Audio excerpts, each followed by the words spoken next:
Breaking news, Ryan Garcia nagtamo ng hand injury habang nagte-training laban kay Rocky Anpo. Dahil nagka-injury si Ryan Garcia, postpone ang laban niya kay Rocky Anpo ngayong December 30. Ililipat na lang ang schedule sa January 2025. Pinayuhan daw ng doktor si Ryan Garcia na hindi muna lalaban. Katulad lang ito sa laban ni The Monster Naoya Inoue. Nagkaroon ng cut si Sam Goodman sa sparring at napospon ang laban kay Naoya Inoue. Ngayon naman si Ryan Garcia ang napospon. So ang natitirang abangan na lang natin ngayong December itong bakbakan ni Tyson Fury versus Alexandre Usyk. Rematch ito mga tol, kaya pwede tayong tumaya dito dahil magandang odds. Mahirap tumaya sa boxing kapag malapit ng laban dahil nagkakaroon po yan ng limit. Minsan ang limit niyan 200 pesos na lang ang pwedeng itaya. Kaya habang malayo pa, pwede nang tumaya para wala pang limit. Pwedeng manalo si Tyson Fury ngayong rematch o kaya matalo ulit si Tyson Fury. Sa boxing kasi mga tol, pwede tayong mamili kung matatapos ito sa knockout o matatapos sa decision. Kahit sino ang panalo sa dalawa, pipiliin lang natin knockout or by decision. Sa iba pang balita, kampo ni Jaime Munguia i-activate na raw ang rematch kay Bruno Soras. Matapos ma-upset si Jaime Munguia, hinahabol agad ang rematch. Kontrolado naman ni Jaime Munguia ang laban kay Bruno Soras hanggang round 5.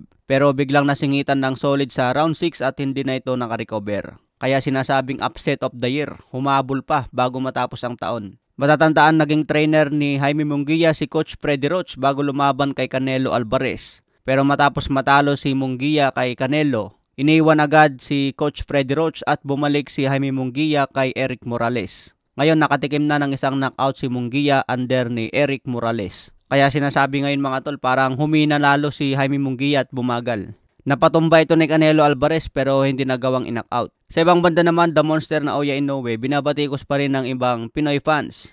Bakit daw mabilis sumagot si Naoya Inoue sa hamon ni Murodjon Akhmadaliev? Sumagot kasi agad si Naoya Inoue na bakit daw niya tatakbuhan si Akhmadaliev, tinalo lang ito ni Marlon Tapales. Magantay lang daw si Akhmadaliev dahil papalagan din siya ni Inoue. Pero pagdating daw kay Cuadro Alas, iniinsulto na si Naoya Inoue pero wala pa rin daw sagot. Bakit hindi raw sumasagot sa hamon ni Casimero? Isa lang pwedeng dahilan yan mga tol, siguro hindi na pinapansin ni Naoya Inoue ang mga banat ni Cuadro Alas. Pinalabas sa DAZN ang laban ni Akhmadaliev at kasama si Ed Hearn. Kaya napansin agad ito ni The Monster Inoue. Pero ganun din si Cuadro Alas mga tol, sa mismong Japan pa ito nagamon kay Inoue. So isa lang talaga ang rason yan, hindi na talaga pinapansin ni Inoue ang mga sinasabi ni Casimero.